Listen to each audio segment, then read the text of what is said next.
Hello friends, एक बार फिर से स्वागत है आपके अपने यूट्यूब चैनल होमग्रोन पीसीएस में। कंप्यूटर साइंस की ये छठी प्रैक्टिस सेट है और इस प्रैक्टिस सेट के अंदर हम लोग डिस्कस करेंगे कुल 10 प्रश्न और 10 प्रश्न काफ़ी इंपॉर्टेंट है जो आने वाली पीजीटी कंप्यूटर साइंस और टीजीटी कंप्यूटर साइंस है डीएसएसबी बोर्ड का, उसके लिए काफ़ी इंपॉर्टेंट है। आप इसे ज़रूर सॉल्व करें। मुझे पूरा विश्वास है कि यदि आप इसे सॉल्व करेंगे तो एग्जाम में आपको काफ़ी मदद मिलेगी। तो आइए शुरू करते हैं। वीडियो शुरू करने से पहले आपसे रिक्वेस्ट है कि यदि आप हमारे चैनल पर नए हैं तो चैनल को सब्सक्राइब करें, बेल आइकन को प्रेस करें जिससे आपको मेरी वीडियो की लेटेस्ट नोटिफिकेशन सबसे पहले आपको प्राप्त हो। तो आइए शुरू करते हैं पहले प्रश्न से। पहला प्रश्न कुछ इस तरीके से दिया हुआ है, how many gates are required to implement the following Boolean expression after simplification. यहाँ पे एक बुलियन एक्सप्रेशन दिया हुआ है, इसको सिंप्लीफाई करना है और उसके बाद फिर आपको बताना है कि इसमें कितने गेट की जरूरत पड़ेगी। तो आइए इसको सिंप्लीफाई करने का कोशिश करते हैं। यहाँ पे आपको दिया हुआ है ए सी प्लस ए बी और सी। यदि हम इधर इस साइड में 1 से इसको मल्टीप्लाई कर दें तो कोई इस पे कोई असर नहीं पड़ेगा। ये इसलिए कर रहे हैं कि आपको आगे पता चल जाएगा क्यों मैंने इसको इस तरीके से किया। इसमें आपको ए और सी जो है दोनों में कॉमन है, इसलिए कॉमन यहाँ पे हम लोग ले लेते हैं ए और सी। और इस साइड में आपको कॉमन लेने के बाद बच गया यहाँ पे 1, तो यहाँ पे ले लिए 1 ले लिया। फिर यहाँ बीच में आपको प्लस का साइन है तो प्लस का साइन, इधर जो अनकॉमन था वो हम लोग ले लिए यहाँ पे बी।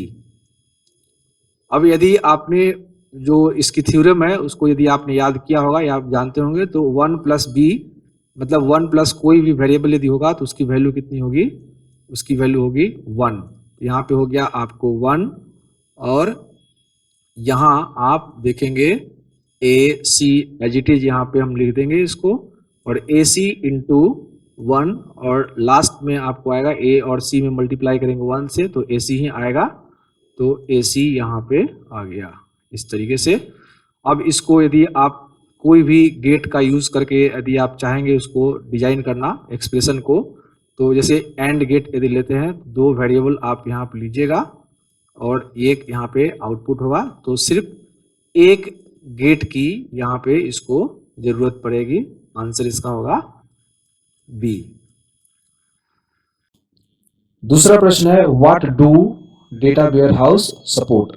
ऑप्शंस है यहाँ पे, ऑप्शन ए है ऑपरेशनल डेटाबेस, ऑप्शन बी है OLAP या फिर इसका फुल फॉर्म होता है online analytical process, option C है OLTP ऑनलाइन ट्रांजैक्शनल प्रोसेस, और डी ऑप्शन है OLAP एंड OLTP बोथ। यहाँ पे हम लोग थोड़ा सा समझ लेते हैं डेटा वेयर हाउस के बारे में, क्योंकि डेटा वेयर हाउस जो है वो बहुत बड़ी कॉन्सेप्ट है और एक वीडियो या एक क्वेश्चन में इसको कंप्लीट हम लोग कवर नहीं कर सकते, लेकिन फिर भी यहाँ पे हम लोग कोशिश करते हैं समझने का कि डेटा वेयर हाउस जो है एक तरीके से डेटा के डिजाइन की एक कलेक्शन होती है जो मैनेजमेंट ग्रुप जो होती है किसी कंपनी के अंदर, उसको ये सपोर्ट करता है कि वो कोई डिफिकल्ट डिसीजन वो आसानी से ले सके। डेटा वेयर हाउस कंटेन करता है वाइड वैरायटी ऑफ डेटा और वो एक क्लियर पिक्चर रिप्रेजेंट करता है बिजनेस पर्सन के सामने, और उस क्लियर पिक्चर जो डेटा वेयर हाउस प्रोवाइड करता है उसके बेस पर जो हायर अथॉरिटी होती है किसी कंपनी का वो डिसीजन अपना ले सकते हैं। इस तरीके से इसके अंदर डिजाइन होता है। इसके अंदर जो OLAP है वो डेटा वेयर हाउस का ही एक पार्ट होता है और ये ऑनलाइन जो डेटा कलेक्ट होती है उसको ये एनालिटिकली इसको प्रोसेस करता है और प्रोसेस करने के बाद जो मैनेजमेंट है उसको डिसीजन लेने में ये मदद करता है। जबकि OLTP ये जो है आप जैसा कि देखते होंगे कि डे टू डे बैंक के अंदर या ATM से जो ट्रांजैक्शन होती है, ऑनलाइन पेमेंट आप करते होंगे, किसी को फंड ट्रांसफर करते होंगे अकाउंट टू अकाउंट, या कोई आप परचेज करते होंगे जो ई-कॉमर्स साइट है वहाँ से, तो OLTP सिस्टम जो है ये सारी ट्रांजैक्शन की जो एक रिकॉर्ड होती है इसको ये स्टोर करके रखता है ये। तो यहाँ पे जो क्वेश्चन था कि डेटा वेयर हाउस जो है किसको सपोर्ट करता है, तो डेटा वेयर हाउस का जो इंटरनल पार्ट है ओलैप इसको सपोर्ट करता है। मतलब डेटा वेयर हाउस के अंदर ओलैप एक सिस्टम है और इस सिस्टम के माध्यम से डेटा को एनालिटिकली प्रोसेस करके और जो बिजनेस मैनेजमेंट होती है, मैनेजमेंट का जो हायर अथॉरिटी होता है, वो अपनी कंपनी के लिए डिसीजन लेने में सक्षम होती है। जबकि OLTP या ऑनलाइन ट्रांजेक्शनल प्रोसेस जो डे टू डे ऑनलाइन लेन देन होता है बैंकों के माध्यम से या फिर पेटीएम के माध्यम से, गूगल पे के माध्यम से या फिर जो भी ऑनलाइन परचेजिंग होती है उसको ये रिकॉर्ड करके स्टोर करके ये रखता है। ये बेसिकली ओलैप और OLTP में कुछ डिफरेंसेस है। यहाँ पे हम लोग छोटी सी पॉइंट्स है उसको हम लोग देख लेते हैं। जो OLTP है ये ओरिजिनल सोर्स होता है डेटा का, जबकि ओलैप जो होता है डेटा को कंसोलिडेट करता है और उसको वेरियस टाइप से एनालिटिकल प्रोसेस करके और बिजनेस अथॉरिटी को ये डिसीजन मेकिंग में मदद करता है। तो यहाँ पे ये दूसरा प्रश्न का जो आंसर हो जाएगा option B OLAP. Data warehouse जो है उसकी एक छोटी सी डेफिनेशन मैंने यहाँ लिख दिया है। बहुत जल्द ही मैं इसके ऊपर एक अलग से वीडियो तैयार करूंगा और इसमें काफ़ी डिटेल में स्टेप बाय स्टेप हम लोग समझेंगे। यहाँ पे एक छोटा सा डेफिनेशन है, data warehouse is a collection of data design to support the management decision making. Decision लेने में वो डेटा वेयर हाउस जो है मैनेजमेंट का मदद करता है। तीसरा प्रश्न की तरफ बढ़ते हैं। तीसरे प्रश्न के अंदर यहाँ पे दिया हुआ है कि जो टर्म यहाँ पे लिखा हुआ है sum of product in the Boolean algebra means, Boolean algebra के अंदर सम ऑफ प्रोडक्ट का मतलब क्या है। तो यहाँ पे देख रहे होंगे सम ऑफ प्रोडक्ट, इसमें आप समझना चाहिए। तो यहाँ देखिए एक और गेट होता है और एक आपको पता है कि एक एंड गेट है। तो और गेट को हम लोग मैथमेटिकली प्लस साइन से और गेट को हम लोग मल्टीप्लाई साइन से हम लोग डिनोट करते हैं। तो इसका मतलब ये है कि आपको ढूंढना ये है कि मल्टीपल एंड का सम कहाँ पे है। यहाँ पे देखिए, यहाँ पे आपको है the end function of several and, ये नहीं होगा। जैसा कि आप जानते हैं कि यहाँ पे सम जो है सम के लिए प्लस साइन होना चाहिए था, लेकिन यहाँ पे 2 बार एंड है, ये ऑप्शन कट होगी। दूसरा ऑप्शन है एंड फंक्शन ऑफ सेवरल और, जैसा कि आप यहां देख रहे हैं कि सम ऑफ प्रोडक्ट है, यहाँ पे प्रोडक्ट ऑफ सम नहीं दिया हुआ है, तो ये ऑप्शन भी आपका यहाँ पे एक्सक्लूड हो गया। तीसरा ऑप्शन है और फंक्शन ऑफ सेवरल एंड, ये इसका राइट आंसर है। ये ऑप्शन भी नहीं होगा। यहां से आप देख सकते हैं कि और के लिए जो सिंबल हम लोग यूज करते हैं वो प्लस है, यहाँ दोनों साइड में यहाँ पे प्लस प्लस के लिए और यहाँ लिखा हुआ है, इसलिए ये ऑप्शन भी एक्सक्लूड कर दिया। एक ऑप्शन यहाँ पे और भी होता है, उसको हम लोग बोलते हैं product of sum, product of sum. तो प्रोडक्ट ऑफ सम यदि होता तब इसमें हम लोग कौन से ऑप्शन को चूज करते, प्रोडक्ट ऑफ सम, तो ऑप्शन आपका होता एंड ऑफ सेवरल और, ये आपका बी वाला राइट आंसर हो जाता है। यदि इस सम ऑफ प्रोडक्ट की जगह पे प्रोडक्ट ऑफ सम होता तो बी यहाँ पे राइट आंसर होता, लेकिन क्वेश्चन के हिसाब से सम ऑफ प्रोडक्ट यहाँ पे दिया हुआ है, इसका सही उत्तर होगा ऑप्शन सी। बढ़ते हैं चौथे प्रश्न की तरफ। चौथा प्रश्न में आपको दिया हुआ है यहाँ पे what is the correct HTML tag for the largest heading. आप इसमें क्वेश्चन का आंसर देने से पहले हम लोग देख लेते हैं जो HTML के अंदर जो हेडिंग टैग है वो 6 लेवल तक है और वो हेडिंग स्टार्ट होती है आपको हेडिंग 1 से लेकर और हेडिंग 6 तक, ये 6 लेवल तक की हेडिंग होती है और सबसे बड़ा जो हेडिंग है वो हेडिंग 1 होता है और धीरे धीरे ये हेडिंग की जो साइज है, फॉन्ट साइज है, वो घटती जाती है और सबसे छोटी लेवल की जो हेडिंग है वो हेडिंग 6 है यहाँ पे। और एक बात और ध्यान रखिए, ये हेडिंग जो होती है काफ़ी इंपॉर्टेंट है।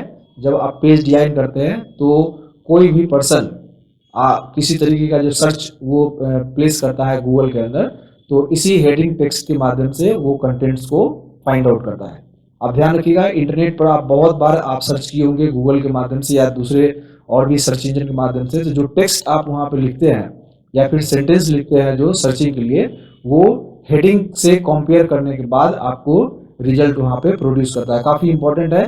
तो इसमें आपसे पूछा जाए कि लार्जेस्ट हेडिंग कौन है, तो option A is right answer. आप समझ गए होंगे। यहाँ पे 6 हेडिंग होती है, हेडिंग 1 से लेकर 6 तक। सबसे बड़ी हेडिंग होती है H1, सबसे छोटी लेवल की हेडिंग होती है हेडिंग 6। हेडिंग्स का यूज इंटरनेट सर्चिंग के लिए भी होता है, आप ये ध्यान रखिएगा। बढ़ते हैं 5वें प्रश्न की तरफ। 5वां प्रश्न जो है ऑपरेटिंग सिस्टम से है और इसमें पूछ रहा है कि which of the following technique allow the execution of program larger than the size of physical memory. एक एक करके इसके ऑप्शंस को हम लोग समझते हैं। थ्रेशिंग जो है ये मल्टी प्रोग्रामिंग की जो डिग्री होती है उसको ये डिनोट करता है। यदि कोई मल्टी प्रोग्रामिंग सिस्टम को आप यूज कर रहे हैं तो ज़्यादा से ज़्यादा प्रोग्राम्स, ज़्यादा से ज़्यादा एप्लीकेशन जो होती है उसको हम लोग मेन मेमोरी के अंदर हम लोग रखते हैं।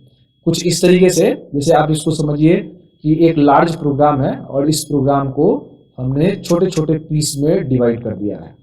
इस तरीके से छोटे छोटे पीस में इसको डिवाइड कर दिया और इस डिवाइडेड पार्ट को हम लोग बोलते हैं पेज बोलते हैं।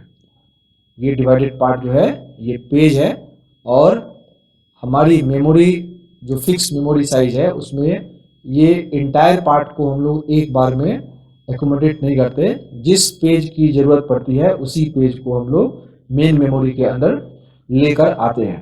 तो मल्टी प्रोग्रामिंग के अंदर क्या होता है कि ज़्यादा से ज़्यादा पेज को हम लोग मेन मेमोरी के अंदर स्टोर करके रखते हैं जो हमारा रैम है।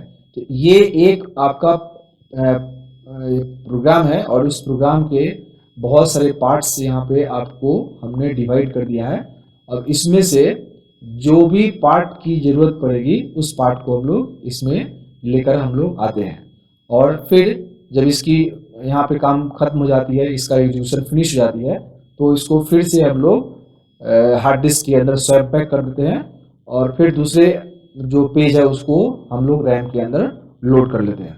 तो जो थ्रेशिंग कॉन्सेप्ट है वो यही है कि मैक्सिमम पेज जो होता है उसको हम लोग मेमोरी के अंदर, रैम के अंदर स्टोर करके रखते हैं कि जो हमारा सीपीयू का यूटिलिटी टाइम है वो काफ़ी बढ़ जाए और इससे हम सीपीयू को ज़्यादा से ज़्यादा बिजी रख सकें। लेकिन सपोज कीजिए कि यदि यहाँ पे एक पेज है और इस पेज को छोड़कर कोई दूसरे पेज की ये डिमांड करता है जो पेज अभी रैम के अंदर अवेलेबल नहीं है, तो हमारा सीपीयू जो है उस पेज को मेमोरी के बाहर, मतलब रैम के बाहर, ये हार्ड डिस्क के अंदर ये यहाँ पे सर्चिंग करना स्टार्ट कर देगा। इससे मल्टी प्रोग्रामिंग की जो डिग्री है वो डिक्रीज कर जाएगी, मतलब यूटिलिटी ऑफ सीपीयू जो है वो कम जाएगा। इसको आप एकदम छोटा सा लाइन में आप समझ सकते हैं कि मल्टीपल पेजेज हम रैम के अंदर रखते हैं और वो पेज, जिस पेज की सीपीयू को जरूरत है, यदि वो रैम के अंदर नहीं है तो उसको सर्च करने के लिए हार्ड डिस्क में उसको जाना पड़ेगा। और इस तरीके से यदि बहुत सारे प्रोग्राम जो रैम के अंदर अवेलेबल है उसके लिए रिक्वायर्ड पेज यदि रैम में नहीं है तो सर्चिंग के लिए उसको जाना पड़ेगा हार्ड डिस्क के अंदर। तो हमारा सीपीयू जो है एप्लीकेशन को या प्रोसेस को रन करने के बजाय जो पेज सर्चिंग है उसमें ज़्यादा टाइम लगा देगा और इसी टर्म को हम लोग बोलते हैं थ्रेशिंग बोलते हैं। दूसरा जो इसमें ऑप्शन आपको दिया हुआ है इसको हम लोग बोलते हैं डायरेक्ट मेमोरी एक्सेस। मेमोरी का एक ऐसा टेक्निक है जिसमें सीपीयू के विदाउट इंटरवेंशन या मिनिमम इंटरवेंशन के माध्यम से आप डायरेक्टली किसी कंटेंट को एक्सेस कर सकते हैं।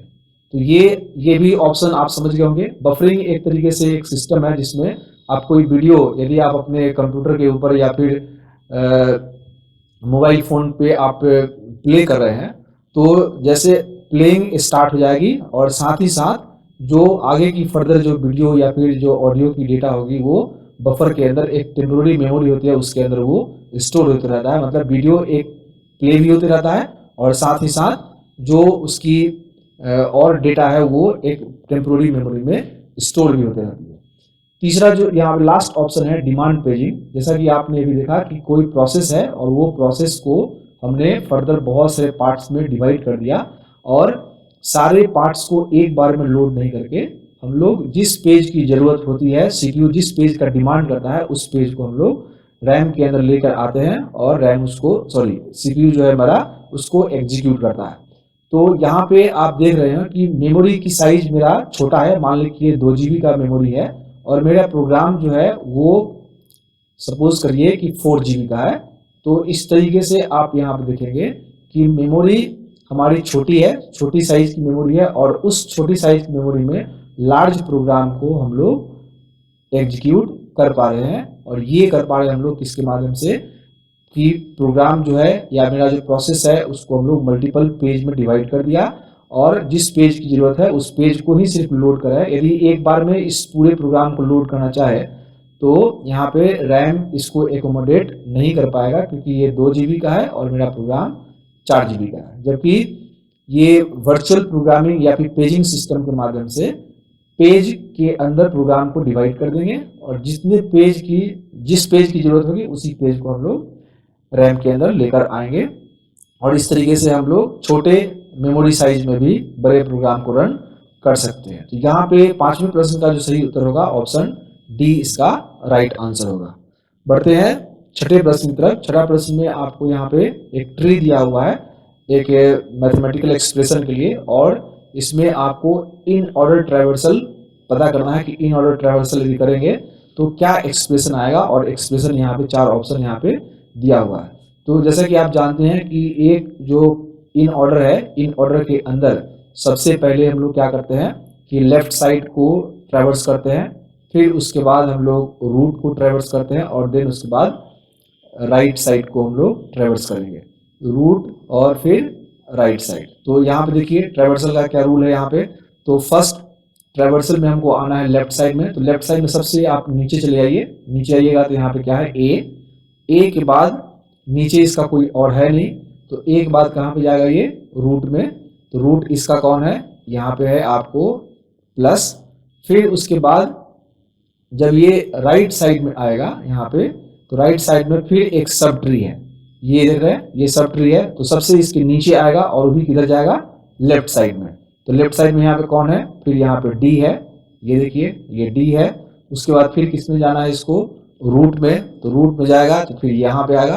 तो आप यहाँ देख रहे हैं कि पहले कौन आया ए, तो यहाँ पे हो गया आपका ए। उसके बाद कौन सा यहाँ पे विजिट किया हमने, तो उसके बाद यहाँ पे हो गया प्लस। फिर सेकेंड विजिट हमारा कहाँ पे हुआ बी में, तो ए प्लस बी। थर्ड विजिट हमारा हुआ मल्टीप्लाई में, मल्टीप्लाई कर दिया। फोर्थ विजिट हुआ हमारा डी के पास, तो यहाँ पे हमने डी लिख दिया। अब लेफ्ट साइड जो है ये आपका कंप्लीट हो गया, ये कंप्लीट हो गया। तो हम लोग कहाँ पहुंचेंगे, इसका जो रूट है वहां पे, तो रूट कहाँ पे है माइनस, तो यहाँ पे लिख दिया माइनस। फिर इधर राइट साइड में जब आएंगे तो फिर एक सब ट्री है, इस सब ट्री के लिए पहले हम लोग ई को विजिट करेंगे, तो यहाँ पे ई लिख दिया। फिर इसके रूट को विजिट करेंगे तो यहाँ पे डिवाइड साइन है और लास्ट में राइट साइड को विजिट करेंगे, यहाँ पे एफ है। यहाँ पे आप चेक करिए इसमें कौन सा ऑप्शन है, इसमें a plus b into d minus e divide f, right answer है इसका डी, सही आंसर है इसका। नेक्स्ट क्वेश्चन में हम लोग चलते हैं। 7वां प्रश्न यहाँ पे दिया हुआ है कि ये आपको ग्राफिक्स से रिलेटेड है। That is dash is the special effect in the motion picture and animation and change on image और shape into another through a seamless transaction. ये जो आपका क्वेश्चन है इस क्वेश्चन का सही उत्तर होगा मॉर्फिंग।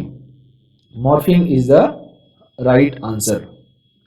यहाँ पे मॉर्फिंग जो है, मॉर्फिंग का जो कॉन्सेप्ट है वो ये है कि एक पिक्चर आपको दिया हुआ है और उस पिक्चर धीरे धीरे उसमें कुछ चेंज होते जाएगा और वो किसी दूसरे पिक्चर के अंदर वो कन्वर्ट हो जाएगा। ट्विनिंग जो सिस्टम है ये फ्लैश का एक ऑप्शन है और फ्लैश में जैसा कि आप देखते होंगे कि 2 की फ्रेम के बीच में कुछ अलग अलग पिक्चर्स हम लोग सेट कर देते हैं और जो पहला की फ्रेम मेरा है वो की फ्रेम से मेरा ट्रांजैक्शन स्टार्ट होता है और वो चेंज होते हुए या फिर वो मोशन करते हुए दूसरे पिक्चर के अंदर वो कन्वर्ट हो जाता है। बी ऑप्शन जो है इनवर्स काइनेटिक, ये रोबोटिक सिस्टम में इसको हम लोग यूज करते हैं जिसमें रोबोट जो है उसकी ज्वाइंट जो होती है, जैसे पैर में ज्वाइंट है या फिर उसके हाथों के अंदर ज्वाइंट है उसकी मूवमेंट या उसके एंगल को हम लोग डिसाइड करते हैं इनवर्स काइनेटिक मैथमेटिकल मॉडल के माध्यम से। और ट्विकिंग एक सिस्टम है जिसके माध्यम से किसी सिस्टम में मामूली सी फेरबदल करके हम लोग उसकी जो वर्किंग एफिशिएंसी है उसको हम लोग इंक्रीज करते हैं। ये सॉफ्टवेयर में भी हो सकता है, सॉफ्टवेयर के अंदर भी यदि आपको कोई थोड़ा सा चेंज करने के बाद यदि उसकी ऑप्टिमल रिजल्ट आपको मिले तो आप उसको चेंज कर दीजिएगा। उसी जो ऑप्शन को, उसी चेंजिंग के ऑप्शन को बोलते हैं हम लोग ट्विकिंग बोलते हैं। तो यहाँ 7वें प्रश्न का जो सही उत्तर हो जाएगा option C, morphing is right answer. बढ़ते हैं 8वें प्रश्न की तरफ। 8वां प्रश्न में आपको दिया हुआ है इन विच एड्रेसिंग मोड। ये आपको कंप्यूटर ऑर्गेनाइजेशन से रिलेटेड क्वेश्चन है और पूछ रहा है कि किस एड्रेसिंग मोड के अंदर operand is given explicitly in the instruction. Instruction के अंदर ही ऑपरेंड दिया हुआ है, वेरिएबल नहीं दिया हुआ है। तो यहाँ पे आप देख रहे हैं ये सी जो है इसका राइट आंसर होगा। ये आपको सीधे ऑपरेंड नहीं दिया हुआ है, जैसे कि यदि यहाँ इंस्ट्रक्शन जो है ऐड रजिस्टर 4 और यहाँ पे मान लीजिए कि कोई वेरिएबल यहाँ पे दे दिया जाता ए। अब ये वेरिएबल जो है मेमोरी लोकेशन में आपको कहीं पे आपको दिखाई दे रहा है। ये है सपोज करिए मेमोरी लोकेशन। तो यहाँ पे कुछ सम यहाँ पे वैल्यूज है, ये वैल्यू आपको है 200। तो इसको जब एग्जीक्यूट करेगा हमारा जो सीपीयू है तो ए का लोकेशन ए को फाइंड करेगा और ए जहाँ पे है उस वैल्यू को यहाँ पे ये उठाएगा। तो आप जैसे देख रहे हैं कि एक्चुअल ऑपरेंड जो है यहाँ पे 200 है, ए नहीं है, लेकिन यहाँ पे कहा कि सीधे ऑपरेंड ही आपको दिया रहेगा। तो वो आपका कौन सा मोड होगा? Immediate mode. 9th क्वेश्चन की तरफ चलते हैं। यहाँ पे आप ये देख लीजिए जो इंस्ट्रक्शन की जो मोड होती है, ये जो माइक्रो ऑपरेशन है उसमें आपको आता है ऑपरेशन कोड, उस पर मोड आता है और फिर यहाँ पे एड्रेस आती है। 9th क्वेश्चन है which of the following is not a program control instruction. ये असेंबली लैंग्वेज का कुछ प्रोग्राम कोड दिया हुआ इंस्ट्रक्शन है। सीएमपी का मतलब हो गया यहाँ पे कंपेयर करना, सीएमपी यहाँ पे हो गया कंपेयर करना। उसके बाद MOVE मूव करना, JMP जंप और ये कॉल। आप जैसे जानते हैं कि कंपेयर C या C++ के अंदर भी होता है और इसके माध्यम से भी प्रोग्राम की जो एग्जीक्यूशन की जो फ्लो होती है वो हम लोग चेंज करते हैं। जैसे C के अंदर एक फंक्शन आता है strcmp, स्ट्रिंग कंपेयर के लिए होता है। दो स्ट्रिंग यहाँ पे आपको दिया हुआ है T1, T2 और यदि कंपैरिजन के बाद इसकी रिजल्ट जो होती है यदि वो 0 हो गई तो यहाँ पे इफ लगा के हम लोग इसके फ्लो को चेंज कर सकते हैं। यदि ये कंडीशन ट्रू हुआ तो ये प्रोग्राम यहाँ जो लिखा रहेगा वो रन करेगा, नहीं तो यदि ये फॉल्स हुआ तो एल्स पार्ट में जाकर ये प्रोग्राम जो है यहाँ से स्टार्ट किया। तो इस तरीके से ये मेरा ऑप्शन जो है प्रोग्राम कंट्रोल इंस्ट्रक्शन है। मूव में क्या करते हैं हम लोग, एक मेमोरी से दूसरे मेमोरी के अंदर डेटा हम लोग स्टोर कर देते हैं। जैसे मूव R1 R2 कहने का मतलब कि जो R2 रजिस्टर है इसकी डेटा जो है R1 के अंदर पुट कर दिया जाता है। यहाँ पे आप देख रहे हैं कि इससे जो भी एग्जीक्यूशन फ्लो होती है प्रोग्राम का वो चेंज नहीं हो पा रहा है, इसलिए ये आपका राइट आंसर है। जंप से भी क्या होगा, एग्जीक्यूशन की जो फ्लो है वो चेंज होगी। कॉल फंक्शन से भी चेंज होगा, जैसा कि आप C++ के अंदर या C के अंदर जानते होंगे कि कोई फंक्शन आप यहाँ पे बनाए हैं और वो फंक्शन को आप कॉल करा रहे हैं किसी दूसरे फंक्शन के माध्यम से, जैसे मेन फंक्शन के माध्यम से। तो मेरा प्रोग्राम की रीडिंग जो है वो स्टार्ट होगी कहाँ से, मेन से। लेकिन जैसे ही मेन के अंदर ये एक ही कॉलिंग स्टेटमेंट को पढ़ेगा तो नीचे फ्लो नहीं होके ये क्या होगा, ये इसके डेफिनेशन में यहाँ पे चला जाएगा। तो यहाँ पे भी हम लोग देख रहे हैं कि कॉलिंग को रिडायरेक्ट कर रहा है। तो इस तरीके से CMP और JMP एंड कॉल ये तीनों जो है प्रोग्राम कंट्रोल इंस्ट्रक्शन है, जबकि मूव जो है डेटा ट्रांसफर के लिए यूज करते हैं, एक रजिस्टर से दूसरे रजिस्टर या एक लोकेशन से दूसरे लोकेशन पे। तो 9वें प्रश्न का सही उत्तर जाएगा ऑप्शन बी। 10वां प्रश्न है, based on the current technology dash is the fastest logic family. यहाँ पे इंटीग्रेटेड सर्किट का 4 लॉजिक फैमिली आपको दिया हुआ है और बताना है कि इस चारों में से सबसे फास्टेस्ट कौन है। तो यहाँ पे जो सीमॉस है, सीमॉस को हम प्रेफर करते हैं ऐसे सिस्टम के अंदर जो रिक्वायर्ड करता है लो पावर कंजप्शन या लो पावर कंजप्शन वाली जो सिस्टम होती है, वहाँ पे हम लोग यूज करते हैं सीमॉस को।